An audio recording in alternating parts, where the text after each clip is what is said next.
ದಿನ ನವರಾತ್ರಿ ಉತ್ಸವದಲ್ಲಿ ಭಾಗಿಯಾಗಿ ಆ ದಿವ್ಯ ಜ್ಯೋತಿಗೆ ಸ್ಪಂದಿಸಿ ಮಹಾತಾಯಿ ಕಾತ್ಯಾಯಿನಿಯ ಬಗ್ಗೆ ತಿಳಿದುಕೊಳ್ಳೋಣ. ಮಹಾತಾಯಿ ಕಾತ್ಯಾಯಿನಿಯು ನ್ಯಾಯದ ಯೋಧಳು.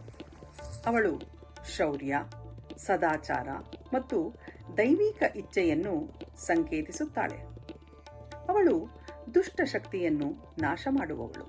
ಭಕ್ತರಿಗೆ ಅನ್ಯಾಯದ ವಿರುದ್ಧ ಹೋರಾಡಲು ಮತ್ತು ಅಡೆತಡೆಗಳನ್ನು ನಿವಾರಿಸಲು ಅಧಿಕಾರ ನೀಡುತ್ತಾಳೆ. ನೀತಿವಂತ ಕ್ರಿಯೆಯ ಸಾಕಾರ ರೂಪವೇ ಆ ಮಹಾತಾಯಿ ಕಾತ್ಯಾಯನಿ. ಅವಳು ಮೂರನೆಯ ಕಣ್ಣಿನ ಚಕ್ರದೊಂದಿಗೆ ಪ್ರತಿಧ್ವನಿಸುತ್ತಾಳೆ. ಅಂತಃಪ್ರಜ್ಞೆ ಮತ್ತು ಸ್ಪಷ್ಟತೆಯನ್ನು ಜಾಗೃತಗೊಳಿಸುತ್ತಾಳೆ. ಹುಬ್ಬುಗಳ ನಡುವಿನ ಕೇಂದ್ರೀಕರಿಸುವ ಮೂಲಕ, ನೀಲಿ ಬೆಳಕನ್ನು ದೃಶ್ಯೀಕರಿಸುವ ಮೂಲಕ ಸತ್ಯದ ಕತ್ತಿಯನ್ನು ಚಲಾಯಿಸಲು ಸಾಧ್ಯ ಮಾಡಿಕೊಡುತ್ತಾಳೆ.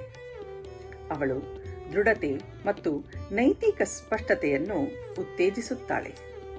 ಗಡಿಗಳನ್ನು ಹೊಂದಿಸಲು, ದಿಟ್ಟ ನಿರ್ಧಾರಗಳನ್ನು ತೆಗೆದುಕೊಳ್ಳಲು ಮತ್ತು ಸತ್ಯದ ಪರ ನಿಲ್ಲಲು ನಮಗೆ ಸಹಾಯ ಮಾಡುತ್ತಾಳೆ. ಮಹಾತಾಯಿಯ ಶ್ಲೋಕವು ಹೀಗಿದೆ: ಸಹಸ್ರಕರ ದೀಪ್ತಾಂಗಿ ಅಕ್ಷಾರಕ್ತಾಂ ವರೋಜ್ವಲಾಂ ಚತುರ್ಭುಜಾಂ ಶವಗತಾಂ ನೌಮಿ ಕಾತ್ಯಾಯನಿ ಶಿವಾಂ. ಇದರ ಅರ್ಥ, 1000 ಕರಗಳ ಪ್ರಕಾಶಮಾನವಾದ ಅಂಗಗಳನ್ನು ಹೊಂದಿರುವವಳು, ಅಕ್ಷಯವಾದ ರಕ್ತವರ್ಣದ ದಿವ್ಯ ಕಂಠವನ್ನು ಹೊಂದಿರುವವಳು, ವರದಾನಗಳ ಹೊಳಪಿನಿಂದ ಉಜ್ವಲವಾಗಿರುವವಳು, 4 ಭುಜಗಳನ್ನು ಹೊಂದಿರುವವಳು, ಶವದ ಮೇಲೆ ಕುಳಿತಿರುವವಳು, ನವ ಮುನಿಗಳಿಂದ ಪೂಜಿಸಲ್ಪಡುವವಳು. ಆ ಮಹಾತಾಯಿ ಕಾತ್ಯಾಯಿನಿಗೆ ನಾವೆಲ್ಲರೂ ಬನ್ನಿ ಧ್ಯಾನಿಸೋಣ.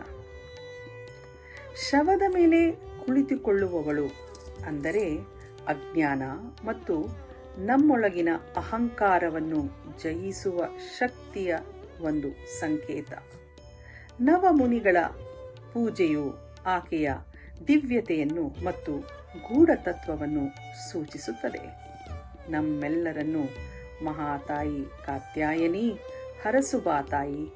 ಸತ್ಯದ ಮಾರ್ಗದಲ್ಲಿ ನಾವೆಲ್ಲರೂ ಸಾಗೋಣ.